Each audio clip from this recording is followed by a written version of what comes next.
আমার সামনে দেখতেছেন বোরকা পরিহিত ইনি একজন বানাত মাদ্রাসার পাকানি। বানাত মাদ্রাসার শিক্ষকরা ছাত্রীদের সাথে কুকর্ম করে।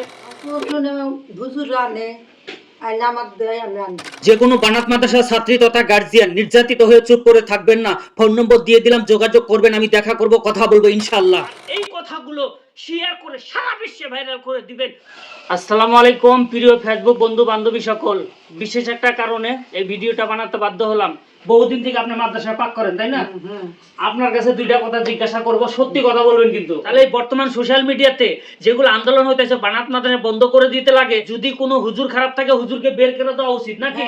এরকম হুজুরও খারাপ আছে, ছাত্রীও খারাপ আছে, তাহলে মানুষ মাত্র শয়তান সবার পিছনে লাগা আছে। এখন কোনো একটা মাদ্রাসায় কোনো একটা হুজুরে শয়তানের ফেরবে পড়ে কোনো একটা ছাত্রী গায়ে হাত দিয়েছে, কুকর্মে লিপ্ত হয়েছে, এর জন্য মাদ্রাসা দোষী না, এর জন্য মাদ্রাসা দোষী না। আপনি ওই মানুষটাকে পানিশমেন্ট দিতে পারেন, ওই মানুষটাকে মাদ্রাসা থেকে বের করে দেন, সেটা ছাত্রী হোক, বাধ্য হোক, শিক্ষক হোক, মাদ্রাসা থেকে বের করে দেন, কোনো আপত্তি নেই। কিন্তু এই যে একজন মানুষের ভুলের কারণে মাদ্রাসা ভাঙচুর করবেন, এটা আদৌ ঠিক না। হাসরের ময়দানে আল্লাহর কাঠ করে জবাবদিহি হতে হবে।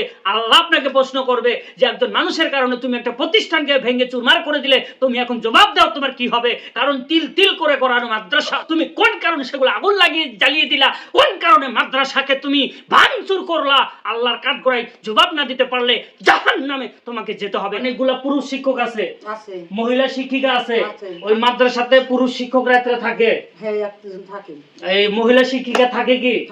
পুরুষ শিক্ষকগুলা বড় বড় ছাত্রীর সাথে ওপেনে খোলামেলা দেখা সাক্ষাৎ করে না, না করে? সত্যি কথা বলবেন। আর পুরুষ শিক্ষক ডেইলি দায়িত্বে একজন করে পাহারা থাকে।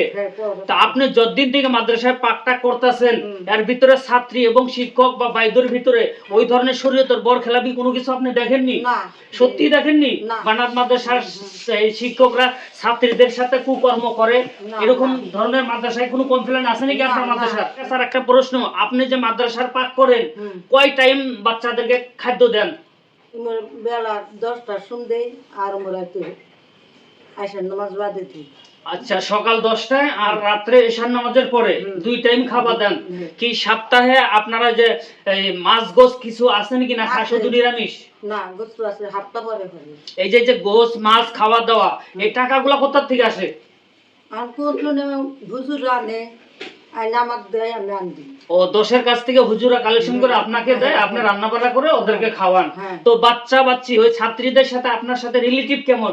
কোন ছাত্রী কোনদিন কি আপনাকে কানে ঘুষা কিবা বলছে যে অমুক হুজুরে আমাকে কোন নজরে দেখেছে, অমুক হুজুর আমার হাত ধরেছে, অমুক হুজুর আমার চোখ মেরেছে, এরকম ধরনের কোনো কমপ্লেন দিয়েছে?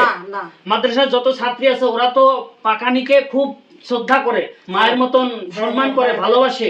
ওই জন্য আমি আপনার সাথে দেখা করলাম, ওই জন্য আমি আপনাকে জিজ্ঞাসা করলাম। দর্শক আপনারা শুনলেন, ইনি একজন বানাত মাদ্রাসার পাকানি, সুদীর্ঘ বহুদিন থেকে বানাত মাদ্রাসায় পাক করতেছেন তিনি। যে কোনো বানাত মাদ্রাসার ছাত্রী তথা গার্জিয়ান নির্যাতিত হয়ে চুপ করে থাকবেন না। ফোন নম্বর দিয়ে দিলাম, যোগাযোগ করবেন, আমি দেখা করব, কথা বলবো ইনশাআল্লাহ। কথাগুলো ঠিক না ঠিক কমেন্ট করে বলবেন, শেয়ার করে সারা বিশ্বে ভাইরাল করে দিবেন। অনুরোধ করছি যাতে সবাই দেখতে পারে, মাদ্রাসার বিরুদ্ধাচরণ কেউ যাতে না করেন, অনুরোধ করছি ভিডিওটা শেয়ার করেন।